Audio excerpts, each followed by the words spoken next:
안녕하세요. 오정화 회계사입니다. 26년도 공무원 시험을 준비하시는 많은 수험생 여러분들 반갑습니다.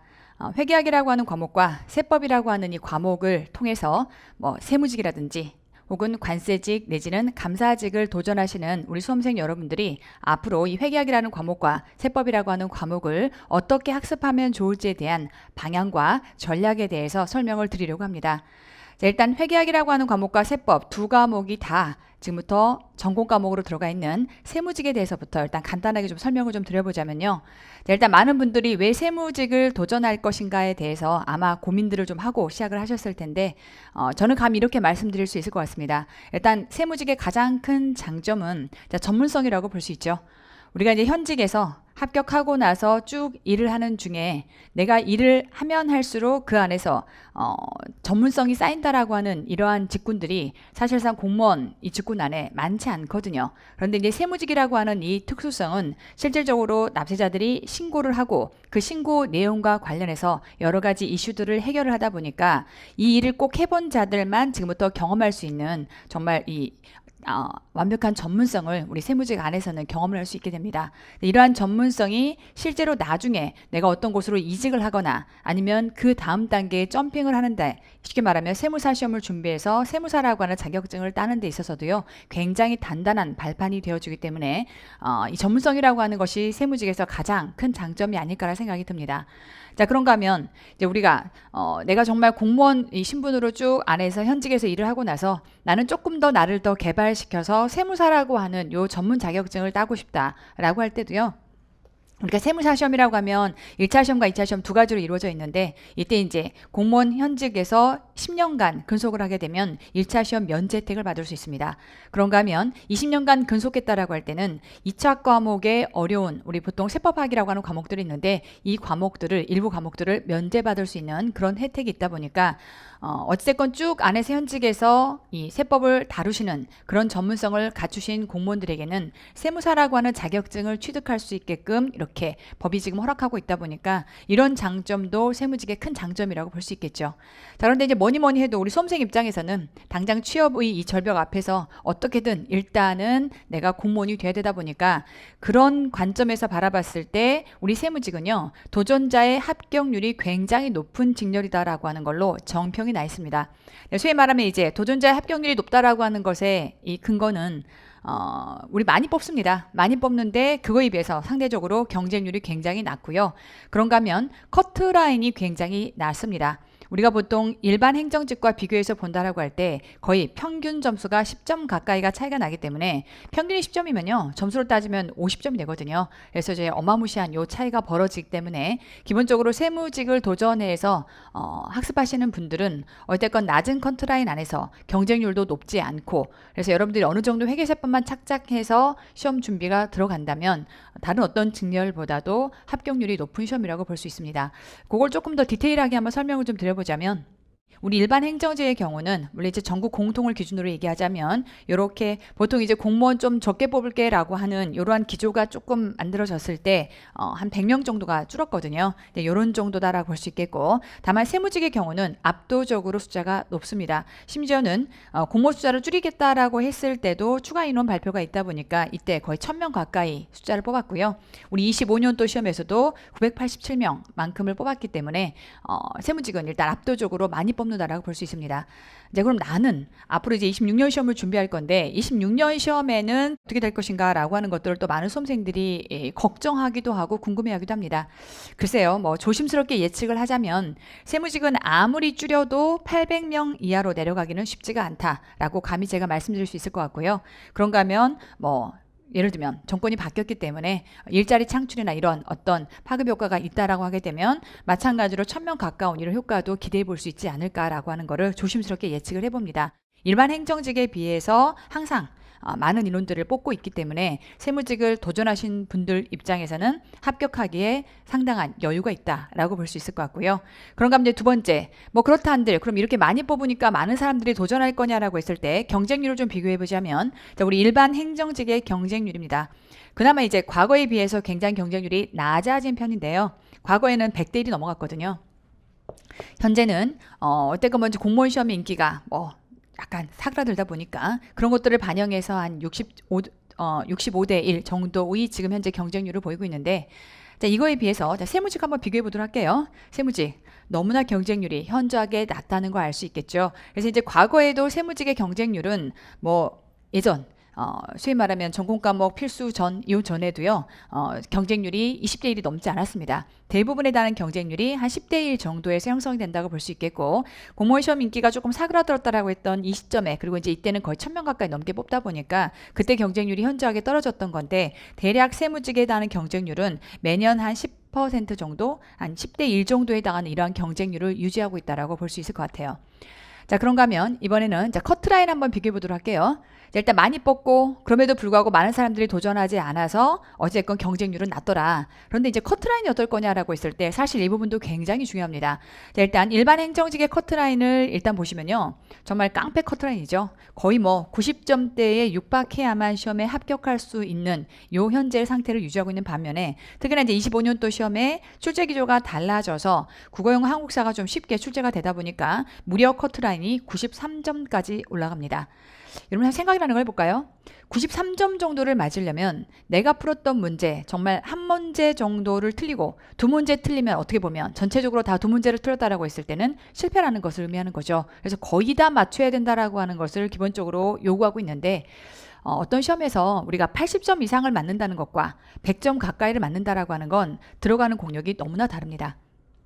출제원 입장에서는 너무나 많은 100점짜리가 쏟아져 나올까봐 킬러급 문항을 간혹 넣기도 하고, 그런가 뭐 어찌됐건 내가 90에서 100을 채워가기 위해서의 나머지의 노력은 앞단에서의 지금 10점을 채우기 위한 노력하고는요, 비할 바가 아니게끔 많은 노력이 들어가야 되거든요. 자, 그런데도 불구하고 우리 일반 행정직은 어쨌건 현재 값으로는 거의 평균 합격 점수가 93점, 커트라인이 93점에 육박하다 보니까 거의 대부분의 문제를 맞아야만 지금부터 합격할 수 있는 그런 상태라면, 상대적으로 우리 세무직에 해당하는 경우는 세무직은 커트라인이 80점, 문제가 좀 어려웠다라고 하게 되면 70점, 그런가 하면 이제 쉬웠다라고 하더라도 80점대. 그래서 기본적으로 세무직은 80이 넘으면 합격하는 직렬이다라고 말을 해도 과언이 아닐 정도로 이렇게 커트라인에 해당하는 것도 상당한 차이를 봅니다. 일단 커트라인이 10점 이상이 차이가 난다는 건 총점 점수로 따지면 50점 이상이 차이가 난다는 걸 의미합니다. 그래서 여기는 이제 상당한 버퍼가 생길 수 있다는 거죠. 예를 들면 이제 국어형 한국사라고 하는 과목이 있고 회계세법이라는 과목이 있는데, 나는 국어형 한국사는 잘해. 그런데 전공 과목에 조금 더 시간을 많이 할애해서 어느 정도 일정 점수만 넘으면 합격한다는 걸 의미하겠고, 그런가 하면 나는 국어형 한국사에 해당하는 것들이 좀 약하다 보니까 그러면 차라리 전공 과목을 좀 완벽하게 다져서 점수를 좀 끌어올리면, 아무리 열심히 해도 국어형 한국사는요, 소위 말하면 12년간 여러분들이 다져왔던 기본 바탕에서 공무원 시험을 준비하다 보니까 내가 12년간 국어형 한국사를 잘하지 못했는데 버라이어티하게 공무원 시험을 1년간 준비하면서 잘한다라고 하는 건 쉽지 않거든요. 그런 의미에서 소위 말하면 국어형 한국사라고 하는 요 과목과 그 다음에 이제 전공 과목 이 두 개의 파트를 나누어서 어찌됐건 내가 평균 80이다라고 하는 점수를 만든다라는 이 측면에서는요, 상당한 여유가 있는, 어떻게 보면 내가 뭔가의 전략을 잘 짜서 여러분들이 학습을 투자를 해서 꾸려나가기만 한다면 합격률이 훨씬 높은 그러한 직렬이다라고 감히 말씀드릴 수 있을 것 같아요. 26년도에도 어떻게 할 거냐라고 했을 때 감히 이제 이렇게 말씀드릴 수 있을 것 같아요. 어려웠을 때는 쭉 보시면 한 70점 정도의 커트라인 형성이 됩니다. 물론 이제 쉽고 어렵고의 차이가 거의 10점 가까이 커트라인 차이가 나기는 하지만, 어쨌건 세무직은 회계학이다라고 하는 이 과목이 기본적으로는 계산을 좀 요구하고요. 어쨌건 세법이라고 하는 과목도 그냥 한국사처럼 마구 팔 수 있는 그런 문제는 아니다 보니까 일정 부분 거의 만점 가까이 점수를 맞는다라는 게 조금 어렵기도 하고, 시험장 안에서의 시간의 안배 문제도 좀 있다 보니까 어찌됐건 세무직에 해당하는 경우는 거의 한 커트라인이 항상 아무리 쉬워도 어려워도 80점 정도를 안정적으로만 맞아 놓는다면 합격하는데 큰 지장이 없는 그런 직렬이라고 볼 수 있을 것 같아요. 그래서 거의 이제 앞으로 모든 학습 방향을 매년 그래왔지만 80점 정도로 여러분들이 커트라인을 좀 맞추어서 학습 전략을 짜서 접근을 하시면 실패 없는 수험을 만들어낼 수 있다라고 자부합니다. 자, 어쨌건 기본적으로 한 7, 80% 정도에 해당하는 요 선을 항상 유지를 하기 때문에 80점 정도의 전략을 세워서 세무직을 접근하시면 되는데, 방금 쭉 했던 내용들을 한번 정리를 좀 해보자면, 자, 기본적으로 많이 뽑습니다. 많이 뽑지만 이때 현저하게 경쟁률이 낮습니다. 그런가 하면 이때 우리 일반 행정직이라고 하는 요 직군과 비교해 봤을 때는 거의 평균 점수가 10점 이상에 달하는 커트라인의 차이가 발생합니다. 그렇기 때문에 우리는 이 세무직이라고 하는 직렬은 완벽하게 합격하기에 유리한 직렬이다라고 감히 자신 있게 말씀드릴 수 있을 것 같아요. 자, 그래서 이제 아마 많은 분들이 제가 굳이 이렇게 설명하지 않아도 그럼 난 그럼 세무직 한번 해볼래 라고 하는 도전을 가지고 아마 시작하셨을 것 같긴 한데요. 이제 구체적으로 회계학이라고 하는 과목과 세법이라고 하는 과목, 제가 이제 이 시장에 전무후무하게 두 과목을 다 관장해서 여러분들을 1년 내내 리드해서 끌고 가고 있습니다. 그러다 보니까 이제 두 과목의 특성을 제가 정확하게 알고 있고 국어영어학사 외의 이제 전공 과목에 힘을 실어야 되는 지금의 시점에서 이것들을 전체적으로 어떻게 조율해서 가면 좋을지를 제가 가장 정확하게 여러분들에게 전달 드릴 수 있을 것 같습니다. 자, 일단 회계학부터 좀 출발해 보자면 이제 국가직과 지방직의 양상이 좀 다른데 자, 일단 국가직 9급부터 출발해 보도록 할게요. 자, 일단 국가직 9급의 경우 자, 지금부터 이 그래프는요. 소위 말하면 6개년도의 평균에 해당하는 그래프라고 보시면 돼요. 자, 얘가 의미하는 게 뭘 의미하는 거냐면 우리가 6개년간 쭉 회계학 시험이 지금부터 평균 점수가 어떻게 달라졌냐라고 하는 건 난이도가 어떻게 달라졌냐라고 하는 것들을 예측해 보는 하나의 자료가 될 수 있을 텐데 자, 보시면 우리 요렇게 자, 상위 10%와 그다음에 이제 평균 점수를 비교해 봤을 때 상위 10%와 평균 점수는요. 대략 한 20점 정도 차이가 납니다. 그러니까 이제 제가 상위 10%를 의미 있게 둔 이유는 뭐냐면 앞단에서 우리가 처음에 봤을 때 우리 경쟁률 보시면 대략 세무직의 경우는 10대 1이 안 됩니다. 보통 뭐 7, 8대 1 정도가 될 텐데 실제로 시험장에 응시하는 숫자를 보면 일단 응시를 해놓고 나서 실제 시험 와서 치느냐라고 하게 되면 한 20, 30%가 또 시험 당일날 오지 않거든요. 그러다 보니까 실질적인 경쟁률로 따지면 거의 6, 7대 1 정도라고 볼 수 있는데 어쨌건 기본적으로 내가 10% 상위 10% 안에 든다라고 하게 되면 세무직은 합격이다라고 볼 수 있다 보니 기본 10%를 기준으로 보시자면 자, 이때 평균과 10%의 이러한 갭 차이는요. 한 평균 20점 정도가 차이가 납니다. 그래서 이제 문제로 따지면 대략해서 한 4문제 정도가 차이가 난다라고 볼 수 있을 텐데 어쨌건 자, 우리 보통 22년도 이후에 이제 그 전까지는 선택 과목 제도라 보니 회계세법을 꼭 선택하지 않았어도 여러분들이 합격하는 데 지장이 없었지만 이제 22년도부터는 전공 과목 필수 제도로 바뀌어서 이때부터는 이제 회계세법을 필수로 선택하게끔 시험 제도가 개편이 됐었죠. 시험제도 개편 후에는 평균 점수가 올라갑니다. 그러니까 아무래도 회계세법을 기피하는 그런 과목이다 보니까 이 과목들을 조금은 그래도 좀 쉽게 출제를 함으로써 학생들이 좀 접근하기 용이하게끔 인혁처가 문제들을 쭉 뽑아왔던 상태고요. 다만 이제 대동소이하게 약간의 난이도 차이가 생기죠. 자, 그래서 이제 24년도에 이렇게 쉽게 말하면 평균이 좀 올라가다가 난이도가 좀 쉬워지다가 갑자기 이렇게 떨어진 이유가 뭐냐라고 하게 되면 우린 급격하게 24년도 국가직 시험에서 서술형 문제의 비중이 압도적으로 높아졌습니다. 그래서 이제 이전의 시험의 양상과는 크게 이제 24년도에 차이가 있다라고 볼 수 있을 텐데, 소위 말하면 우리가 서술형 문제만 가지고 한번 비교해 보자면, 23년도 이전까지는요, 그러니까 24년도 이렇게 출제가 되기 이전까지는 소위 말하면 서술형에 해당하는 비중과 계산형 비중을 나누어 봤을 때 거의 계산형 문제가 한 70% 정도, 서술형 문제가 20, 30% 정도 출제가 됐거든요.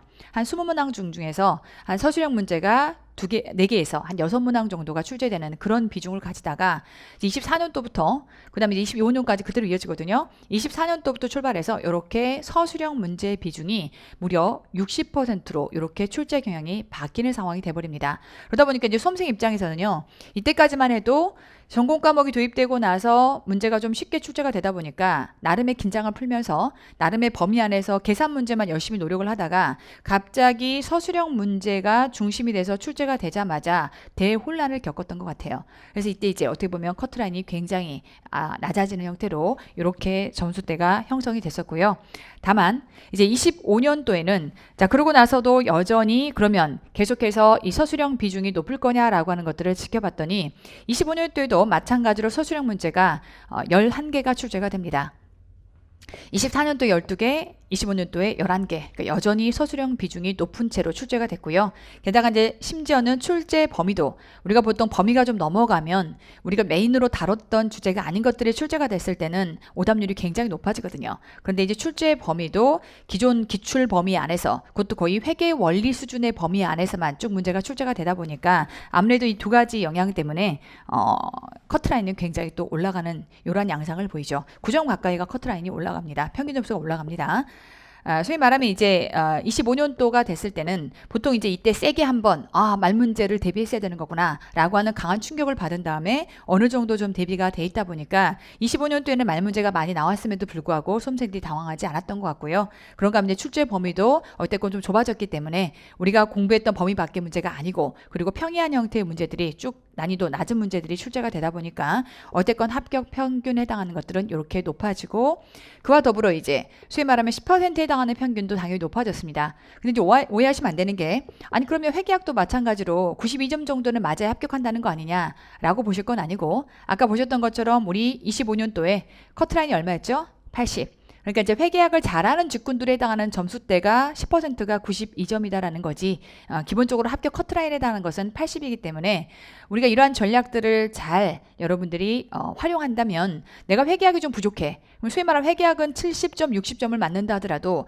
부족한 10점, 20점을 어디서 받아올 수 있다? 그렇죠. 국어영어 한국사에서 20점만 추가로 더 받아오면 80 기준에서 20만 더 받아온다는 얘기는 소위 말하면 한국사 90 맞고 국어 90 맞으면 회계학은 어떻게 보면 60을 맞아도 합격할 수 있다라고 하는 것을 의미하기 때문에 전략으로 여러분들이 회계학이라고 하는 이 과목을 조금 보포를 가지고 전략을 세워볼 수 있겠다라고 말씀드릴 수 있을 것 같고요. 어쨌든 전반적인 추이를 갖고 얘기하자면 회계학 시험은 쭉 쉬워주는 추세를 유지를 하고 싶어 하는데 기존은 그러고 싶어 합니다. 그럼에도 불구하고 이렇게 출제 경향에 급격한 변화가 왔을 때는 어쨌든 시장에서 충격이 그대로 점수대로 이어져서 전해 들어오더라라고 볼 수 있겠고 자 그런가 하면 이제 지방직 한번 비교해 보도록 할게요. 다만 이제 지방직은 조금 양상이 달랐습니다.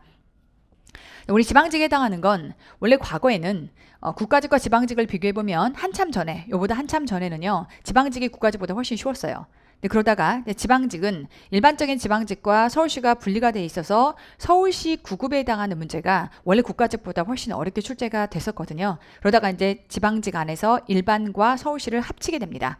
합친 다음부터는 국가직보다는 지방직이 쭉 어렵게 출제가 되어 왔었어요. 자, 그러한 추세를 쭉 보이다가 소위 말하면 얘는 이제 지방별로 사실 평균이 다르다 보니까 제가 그냥 간단하게 추이만 좀 말씀을 드리려고 전체 통합 평균을 한번 만들어서 와봤고요. 자, 그런가 하면 상위 10%. 자, 이렇게 두 개를 구분해 봤을 때 마찬가지로 지방직도 22년도부터는 전공 필수제로 이렇게 바뀌었었고요. 자, 이때도 마찬가지로 필수제로 바뀐 다음부터는 아무래도 실력자들도 조금 더 늘고 그런가 하면 난이도도 조금 더 이전보다는 낮추어서 합격 평균에 해당하는 것들이 조금씩 끌어올라가는 그런 추세였는데 다만 이제 24년도에 살짝 낮아졌던 건 이때 이제 이렇게 보시면 될 것 같아요. 24년도에서 먼저 국가직 시험을 먼저 치르고요. 그리고 지방직 시험을 치르는데 국가직 시험에서 무려 서술형 문제가 12문제가 출제가 되죠. 그러니까 이제 또 수험생들이 그럼 지방직도 그렇게 출제가 되는 거 아닌가 싶어가지고 열심히 준비를 합니다. 그런데 이때는 서술형 문제가 4문제가 출제가 됩니다.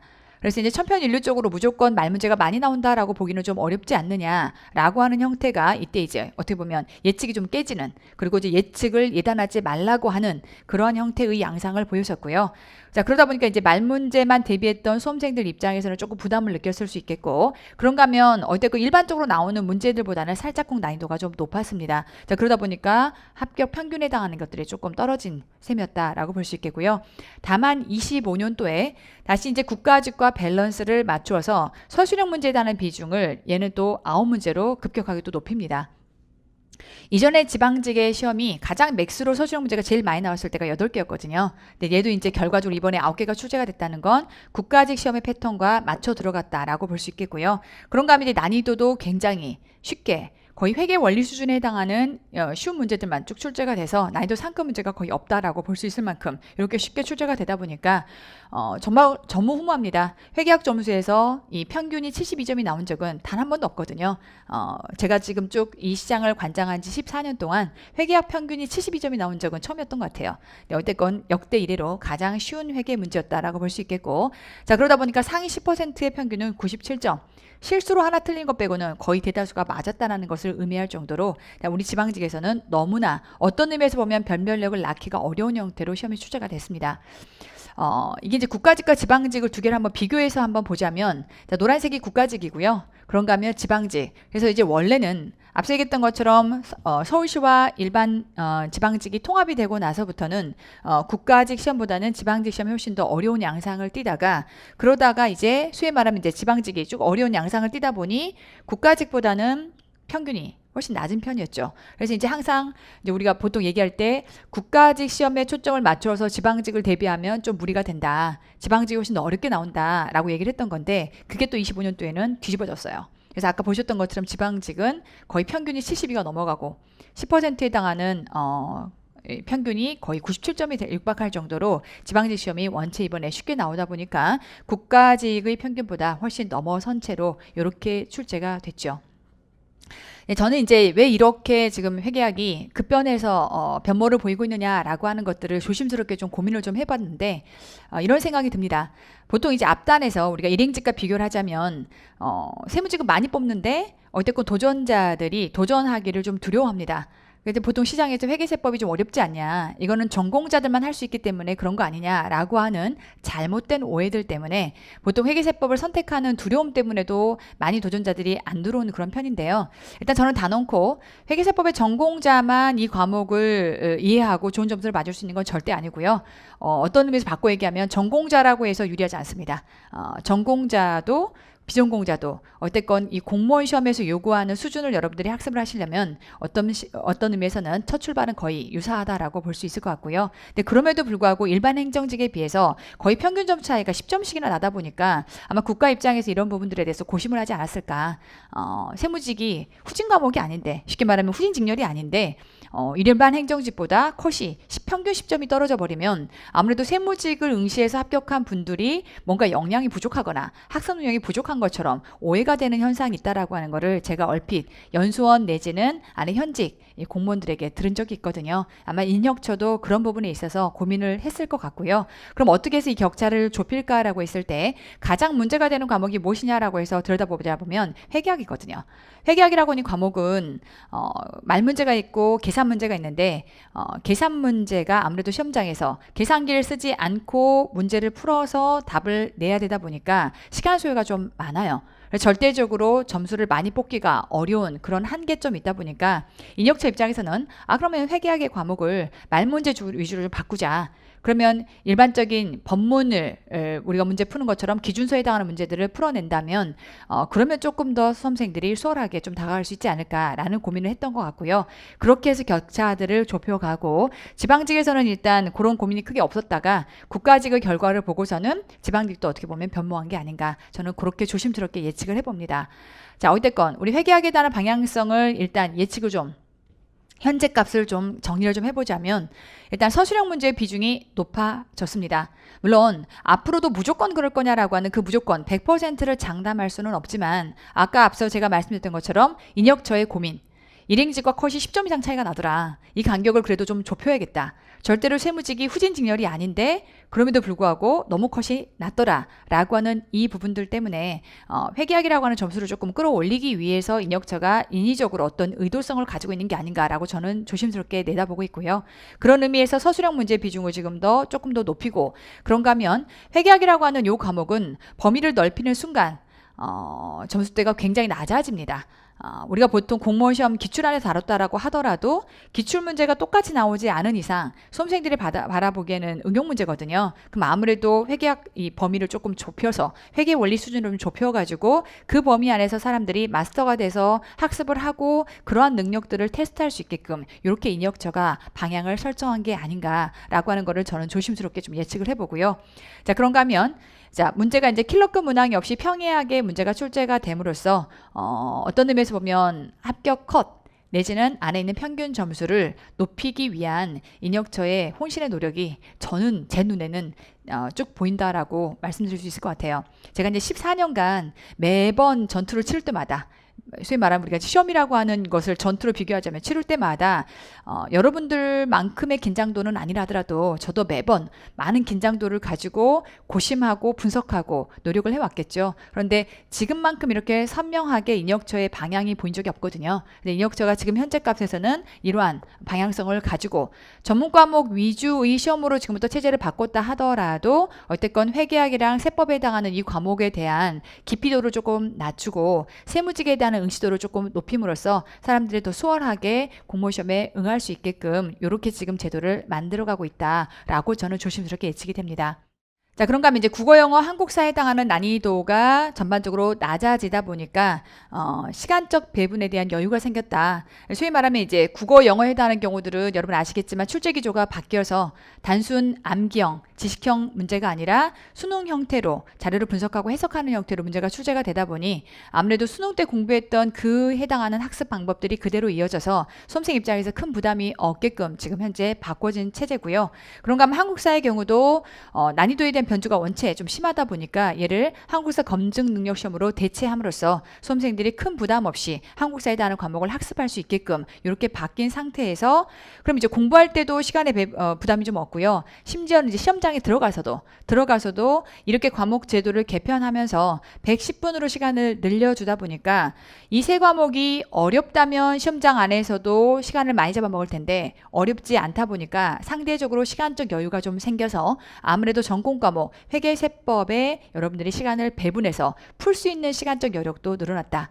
회계학이라고 하는 과목은요, 원체 이제 계산 문제까지가 아무래도 들어가다 보니까 내가 충분한 시간을 가지고 문제를 푸는 것과 그렇지 않은 게 확연한 차이가 발생하거든요. 네, 그런 것들에 대한 배려가 충분히 이루어진 채로 지금 현재 제도가 마련되어 있다 보니까 여러분들이 어느 정도만 전공 과목을 제대로 학습하신다면 실력 발휘가 충분히 가능하게끔 현재는 이렇게 지금 방향성이 만들어져 있는 상태입니다.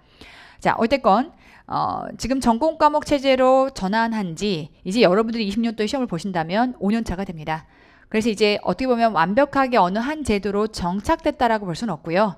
중간중간에 지금 국어, 영어에 해당하는 거, 한국사에 해당하는 거 이런 것들도 변주가 들어오고 우리 회계학에 해당하는 경우가 말문제 중심으로 바뀌어가면서 쭉 변주를 거듭하고 있기 때문에 어떤 의미에서 보면 이러한 출제 기조는 과도기적 성격이 있다라고 볼 수 있을 것 같고요. 다만 이제 우리가 현재 지금 값에서 26년을 어떻게 대비할 것이냐라고 하는 것들을 좀 고민을 좀 해보자면 일단 어쨌건 서술형 문제 비중이 늘었다라고 하는 부분에 있어서는요. 얘는 이제 확률이 높다라고 보는 게 맞을 것 같습니다. 그래서 이제 국가직 때 그렇게 출제가 됐고 그렇게 해서 평균 점수가 조금 좁혀진다면 인혁처 입장에서는 이 방식이 맞다라고 판단할 확률이 저는 높다고 보고요. 그런 쪽으로 출제 경향에 대한 가이드라인을 줄 거다라고 저는 판단을 하고 그랬기 때문에 이번 25년도 지방직에서도 말문제 비중이 조금 높은 채로 이렇게 출제가 되지 않았나라는 생각이 듭니다. 자, 어쨌건 그렇다면 우리는 이러한 서술형 문제풀이의 강화를 지금부터 할 수 있는 커리를 가져가야겠죠. 자, 그런가 하면 이제 출제 범위가 축소가 되고 킬러급 문항이 없는 평이한 형태의 회계 원리 수준의 문제가 많이 출제가 된다라고 하게 되면 범위를 넓히기보다는 회계 원리 수준으로 범위를 좀 좁힌 다음에 그 부분을 구간 반복하는 게 제일 중요하겠죠. 회계학이라고 하는 이 과목은 이제 말 문제는 봤다 안 봤다 해서 끝날 거고요. 나머지 계산 문제는 내가 이런 문제를 이제 풀어봤다라고 하는 경험값에서 출발을 하되 대신에 시험장 가면 어떻게 보면 내가 평소에 풀었던 실력 발휘가 잘 안 될 수 있거든요. 정말 내가 기계처럼 문제를 막 푸는 연습이 되어 있지 않는다면 시험장에서의 긴장도가 상당하다 보니까 실력 발휘가 잘 안 되는 경우가 좀 많습니다. 그러다 보니까 이제는 범위를 좀 좁혀서 완전히 시험장 가서 기계처럼 문제를 풀 수 있게끔 여러분들이 다져서 문제풀이를 연습하고 들어가는 이러한 노력이 좀 필요하겠다. 자, 그런가 하면 이제 안에서 국어, 영어, 한국사에 대한 난이도 하락으로 시간 배분적인 여유가 있다라고 해서 어쨌건 국영한의 이러한 난이도가 하락하다 보니까 커트라인이 지금 현재 높아진 상태입니다. 그럼 이제 만약에 국어, 영어, 한국사가 작년보다 더 쉬워졌다라고 하게 되면 여기는 정말 거의 다 맞아야 된다는 상황이 생기기 때문에 그러면 점점 커트라인이 높아졌을 때는요. 결국은 내가 합격과 불합격을 좌우하는 이 당락은 어떤 의미에서 보면 한 문제 차이가 될 수 있어요. 그렇다면 회계세법에 대한 경우도 한 문제라도 더 맞아야 남보다 한 문제라도 더 맞아야 합격에 가까워질 수 있기 때문에 우리는 감히 전략을 이 방향으로 끌고는 가되 만약에 저러한 과목들이 만약에 난이도가 너무 낮아지거나 커트라인이 높아져서 그럼에도 불구하고 나는 기억과 합격을 해야 된다라고 하게 되면 이때 나는 이제 플러스 알파에 해당하는 한두 문제를 더 맞출 수 있는 전략이 필요하거든요. 그럼 결과적으로 한두 문제를 회계세법에서 더 맞추겠다라고 노력을 하려면 어찌됐건 응용 문제, 기출이 아닌 이웃단에 해당하는 것들에 대한 대비들이 필요합니다. 그래서 일단은 이 부분에 해당하는 것들을 먼저 고민해서 제가 커리를 좀 짰고요. 그런가 하면 이제 뒷단에 여러분들이 상황에 맞춰서 여력이 된다면 플러스 알파를 대비할 수 있게끔 이렇게 지금부터 고득점을 위한 대비로 커리를 만들어 놨기 때문에 올해 26년도는 이러한 방향으로 회계학을 여러분들이 학습하신다라고 하게 되면 실패 없는 수험을 만들어갈 수 있을 거다라고 자부합니다. 다만 제가 이제 여러분들에게 올해 회계학의 커리를 시작하면서 꼭 말씀을 드리고 싶은 건 공시를 진입하는 수험생은요 각자의 사정이 다 다릅니다. 시작점이 다 출발점이 다르다라고 보시면 돼요. 소위 말하면 정말 회계세법은 한 번도 해본 적이 없어. 그런데 이제 일반 행정직 하다가 컷이 93이니까 도저히 이 높은 성을 내가 뚫을 수가 없더라. 그럼 차라리 컷이 80인 세무직으로 내려와서 나 회계세법 한 번도 안 해봤지만 나 이거 한번 해볼게 라고 하는 수험생이 있을 수 있겠고, 그런가 하면 나는 학교에서 전공을 하거나 다른 시험이나 유경험을 갖고는 있으나 어쨌건 내가 회계세법을 제대로 아는 상태는 아니고 여기에 대해서 내가 지금부터 합격하기 위해서 노력을 해보겠다라는 경우가 있을 수도 있겠고, 그런가 하면 또 어떤 경우에 있어서는 나는 이제 재시생이다 라고 했을 때 이 회계세법을 지금부터 완성시켜서 시험을 도전하시는 분들도 있을 수 있겠고요. 그런가 하면 또 이럴 수도 있어요. 요즘 최근에 트렌드가 세무사 시험을 준비하셨던 수험생들이 이제 공무원 시험으로 내려와서 9급이나 7급 시험을 보는 경우들도 간혹 생겨납니다. 근데 그런 분들이라면 어느 정도 회계세법이 장착이 되기 때문에 나머지 국어, 영어, 한국사 과목에다가 조금 더 포커스를 둬서 학습을 하시되, 어쨌든 공시는 공시니까 공시계에서의 회계와 세법을 여러분들이 마스터를 해서 시험을 보셔야 되는 그런 각자의 상황들이 있다 보니까 중요한 건 우리 공무원 시험을 시작하는 회계세법의 베이스가 모두가 다릅니다. 그래서 모두가 이 전공 과목이라고 하는 회계세법에 투자할 수 있는 시간과 그런가 하면 국어, 영어, 한국사에 투자해야 되는 요 시작점이 모두가 다 다르기 때문에, 자 그렇다면 저는 감히 이렇게 말씀드리고 싶어요. 커리 나를 맞출 것이 아니라 소위 말하면 각자의 상황에 맞게끔 커리가 지금부터 세분화되어 있고 그 안에서 본인이 선택하는 게 가장 효율적인 학습 방법이 될 수 있겠다. 그래서 이제 올해의 전략은 뭐냐면 저는 맞춤형 커리입니다. 그래서 내가 천편일률적으로 그냥 이것만 해서 시험에 합격하겠다라고 하는 전략을 갈 게 아니라 내가 어떤 시점에서부터 출발하기 때문에 나는 이 커리를 지금부터 따라가겠다라는 형태로 앞으로 지금부터 저는 뒤가 설명을 드리겠지만 5개의 영역으로 나누어서 각자가 첫 출발점이 다르게끔 앞으로 따라가야 되는 이러한 커리가 다르게끔 일단 디자인을 했고요. 맞춤 디자인 커리를 가지고 여러분들이 20년도 공시를 시작하시면 됩니다. 소위 말하면 이제 각자 시작이 다르다면 지금부터 이제 접근 방법이 달라야 되는데, 다만 우리 회계학에 대한 경우는 앞서 말씀드린 것처럼 범위가 좁아졌고 말문제 위주로 출제가 되고 있고, 그래서 분명히 출제 경향에 대한 이러한 변화를 반영해서 저는 감히 올해의 회계학은 라이트 회계학이다 라고 말씀드릴 수 있을 것 같고요. 커리들을 좀 가볍게 쳤습니다. 그리고 문풀에 대한 양을 좀 줄였고요. 그래서 그 안에서 구간 반복을 통해서 여러분들이 완숙이 돼서 시험장에 들어갈 수 있게끔 이렇게 커리를 구성을 했고요.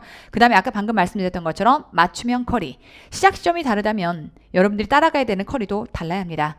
이 모든 게 가능한 게 저는 이제 다양한 커리들의 이 컨텐츠를 가지고 있습니다. 그래서 여러분들이 필요로 하는 각자의 상황에 맞게끔 커리를 구성할 수 있게 이렇게 제가 세분화시켜서 여러분들에게 맞춤형으로 제안을 드릴 거기 때문에 내가 어느 시점에서 지금 출발하는지에 대한 출발점을 먼저 잡으시고요. 거기에 맞게끔 여러분들이 쭉 타고 들어가시면 좋을 것 같습니다. 자, 우리 20년도 커리는 자, 한 줄로 요약하자면 일단 서술형을 강화할 거고요. 그 다음에 이제 양을 줄일 거고요. 그리고 구간 반복에 대한 훈련을 들어가도록 할 겁니다. 일단 서술형 강화를 위해서 서술형을 강화시킬 수 있는 그러한 강의 플러스 컨텐츠가 마련이 되어 있습니다. 그래서 우리가 기본 강의를 진행하는 중에도 회계학의 경우 죄다 말문제가 다 대비가 될 수 있게끔 기준서를 완전히 어떤 면에서는 씹어먹는다라고 표현해도 과언이 아닐 정도로 기준서를 완벽하게 여러분들이 소화할 수 있게끔 강의가 들어갈 거고요. 또 거기에 맞게끔 말문제를 풀어갈 수 있는 컨텐츠를 같이 구성을 했습니다. 자, 그런가 하면 양을 줄인다라고 하는 건 양을 너무 늘려놓으면요. 이것들을 구간 반복해서 완벽하게 내 것으로 소화하는 데 있어서 버거움을 느낍니다. 그래서 이제 여러분들의 아까 시작점마다 내가 국어, 영어, 한국사에다 쏟아야 되는 일정 학습 시간들이 있다 보니까 이런 것들을 좀 판단을 해서 일정 양을 정해놓고 그 안에서 구간 반복을 통해서 완벽하게 내 것으로 소화된 채로 자신감이 붙어서 시험장에 들어갈 수 있게끔 일단 범위를 좀 축소할 거고요. 그런가 하면 이제 필수 문제들을 제시해서 앞서 얘기했던 것처럼 그 필수 문제들을 완벽하게 다진 다음에, 그래서 만약에 쭉 공부를 했는데 나중에 뒷단에 가서 여력이 좀 생긴다면 그 다음에 버퍼를 늘릴 수 있게끔 이렇게 단계별로 제가 필수와 심화에 해당하는 것들을 나누어 놨습니다. 그런가 아까 얘기했던 것처럼 대상별로 커리를 구분해 놨기 때문에 첫 출발점이 어디인지에 따라서 앞으로 여러분들이 타고 가는 커리는 달라져야 합니다. 자, 그런가 하면 이제 구간 반복 훈련을 한다라고 해서 모의고사 연습을 강화시킬 건데요. 원래 제 모의고사가 좀 어렵기로 전평이 나 있었지만 제가 이번 우리 지금 달라진 요 제도에 맞춰서 모의고사도 대폭 개편을 좀 해보려고 합니다. 그래서 모의고사를 가능한 여러분들이 정말 실전처럼 연습할 수 있게끔 이번에는 모의고사의 커리를 조금 대폭 개편을 해서 좀 라이트하게 회계학을 여러분들이 풀고 자신감을 얻어서 시험장에 들어갈 수 있게끔 20년도 커리 변화를 시도할 겁니다. 자, 일단 이제 우리 말 문제를 강화하는 컨텐츠, 자, 서술형 하프 모의고사다라고 하는 게 있는데요. 이게 이제 작년부터 제가 도입을 해서 카페에서 지금 업로드해서 무료로 제공을 하고 있는 중인데, 소위 말하면 우리가 이제 기본 강의가 있고요. 근데 기본 강의 안에서도 말 문제를 강화한다라고 해서 이게 제 기본서입니다. 근데 기본서를 보시면 죄다 기본서 옆에 뭐가 들어가 있죠? 기출 OX가 들어가 있어요. 소위 말하면 기본서에 들어가 있는 모든 문장들은 기준서 문장입니다. 우리가 보통 회계학에 대한 경우는 기준서 문장이 그대로 출제가 되기 때문에 말 문제가 출제가 됐을 때 말 문제를 잘하는 제일 좋은 방법은 그 기준서 문장을 완벽하게 이해하고 봤다, 이해했다. 요게 제일 중요해요.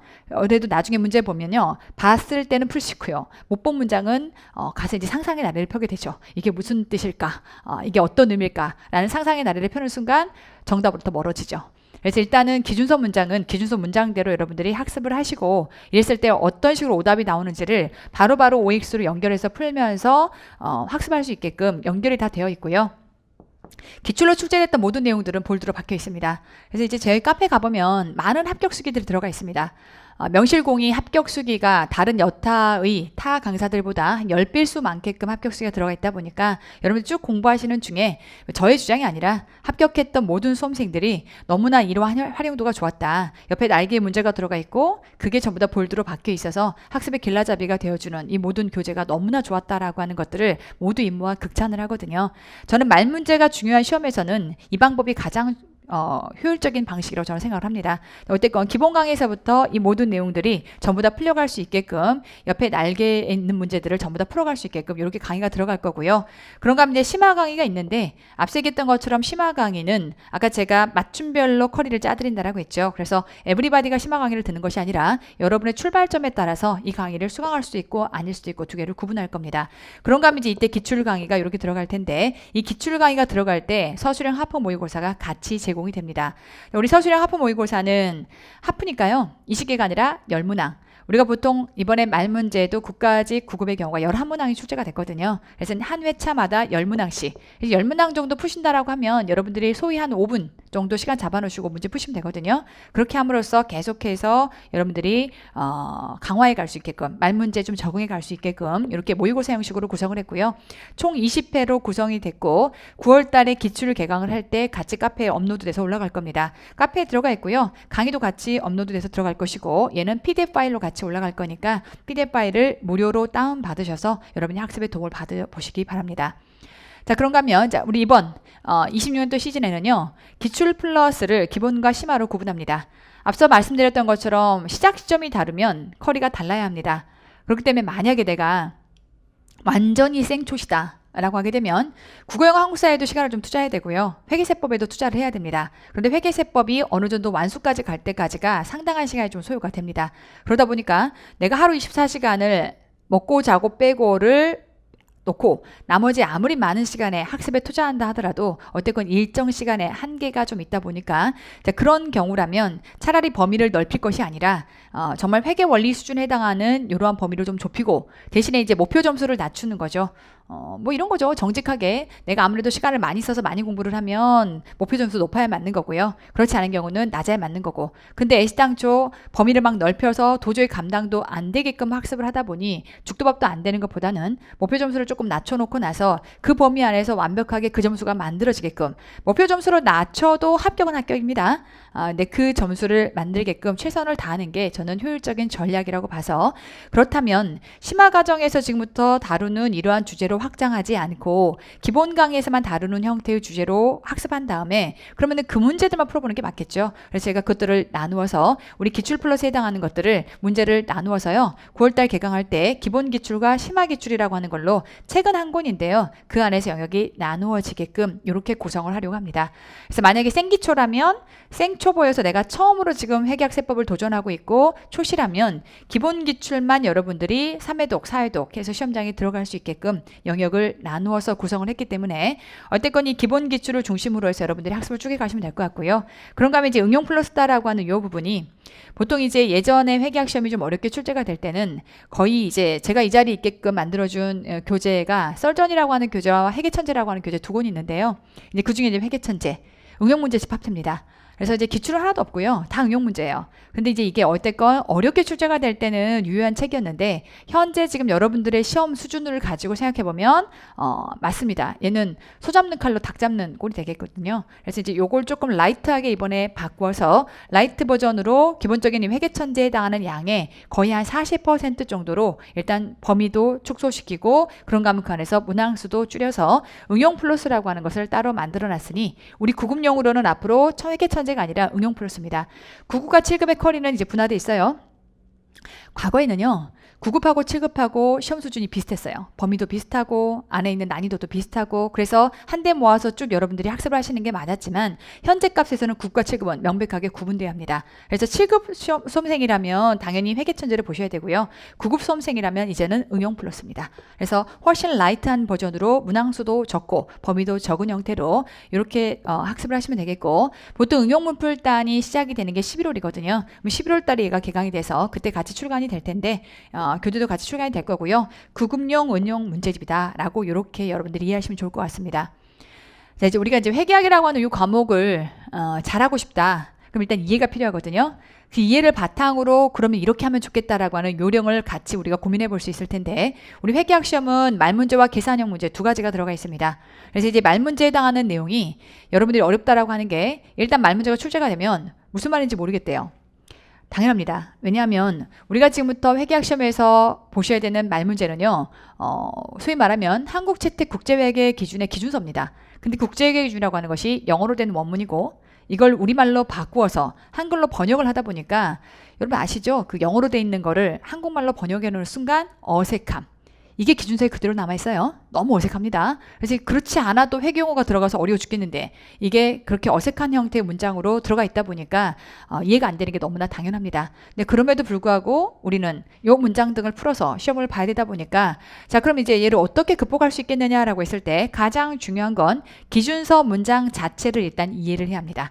그래서 우리가 학습하는 기본 과정 안에서도 아예 그냥 기준서 문장을 하나하나 보면서 시험에 그대로 나올 거다라고 하는 전제하에 하나하나 보면서 이해하시는 과정이 너무나 중요하고요. 그리고 이해가 됐다면 바로 인출해서 꺼내봐야겠죠. 그 인출해서 꺼내보는 과정이 바로 양 날개에 OX로 다 붙어 있습니다. 그래서 이런 문장이 이렇게 출제가 되는 거구나. 이런 식으로 오답 문장이 나오는 거구나. 라고 하는 것들을 바로바로 연결해 볼 수 있게끔 오답 지문 정리가 바로 옆에 연결되어 있고요. 그런 것들을 다 회독으로 여러분들이 돌린다라고 하게 되면 기본적인 문장들은 여러분들이 시험에서 주요 출제가 된다라고 하는 문장들은 거의 다 어떻게 보면 외워진 채로 시험장에 들어가기 때문에 응당 좋은 점수가 나올 수밖에 없습니다.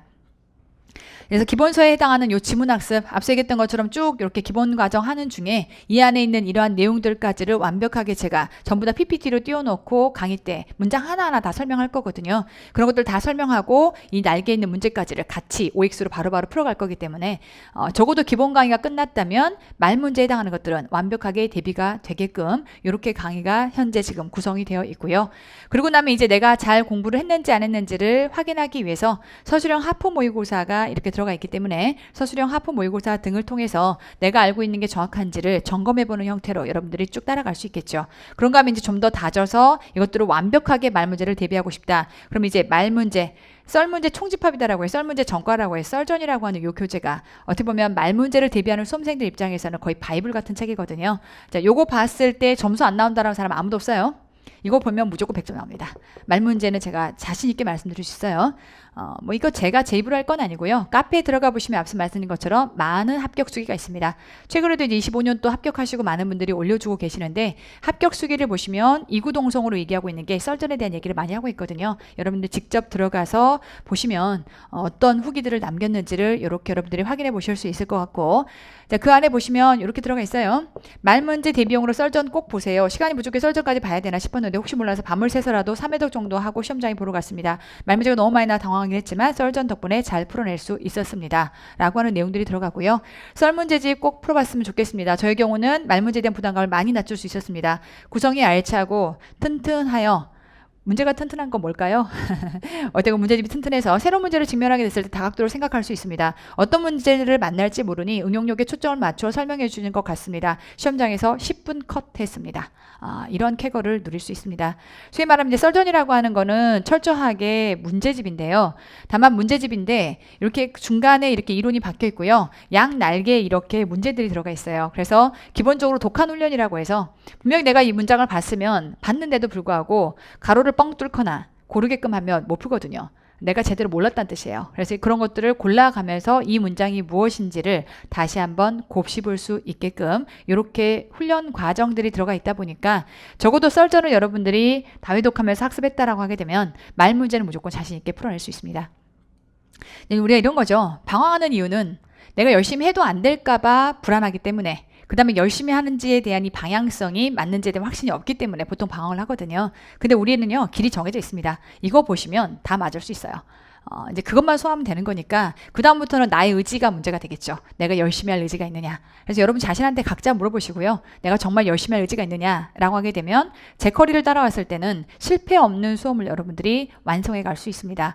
자, 그럼 이제 계산형 문제에서는 조심하실 건 이런 거예요. 앞에 말 문제가 쭉 이렇게 학습이 되면 계산형 문제도 잘 풀 수 있는 거 아니냐. 안타깝게도 말 문제와 계산형 문제는 접근 방식이 좀 다릅니다.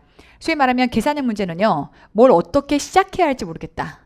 문제가 나에게 뭘 요구하는지 모르겠다 라고 하는 방황을 많이 하거든요. 소위 말하면 접근 방식이 기준서 문장을 이해했다라고 풀 수 있는 게 아니에요. 계산형 문제는요, 상황이 중요합니다. 주어진 상황이 나에게 무엇을 묻고 있는지, 그럼 이 상황에서 내가 숫자들을 어떻게 끌어서 조합할지에 대한 게 제일 중요하거든요. 보통 이제 사람들이 그럼 수학이냐? 수학은 아니고요. 사칙 연산을 요구하는 거니까 덧셈 뺄셈, 대부분이 곱하기까지 가고 나누기도 많이 가지 않습니다. 그 정도의 사칙 연산만 하면 되지만 그럼에도 불구하고 논리가 필요합니다. 내가 왜 이 숫자를 이렇게 갖다 끌어 쓰는지에 대한 자기만의 논리를 가지고 그 상황 안에서 숫자들을 자료를 활용을 해야 되다 보니까 스스로의 논리가 없으면 계산형 문제 당연히 못 풀겠죠. 자, 그러다 보니까 이제 주어진 상황들을 내가 적응할 수 있느냐라고 하는 거를 묻는 건데, 이런 거죠. 시험장에 들어가면요, 1분 안에 한 문제씩을 풀어야 되거든요.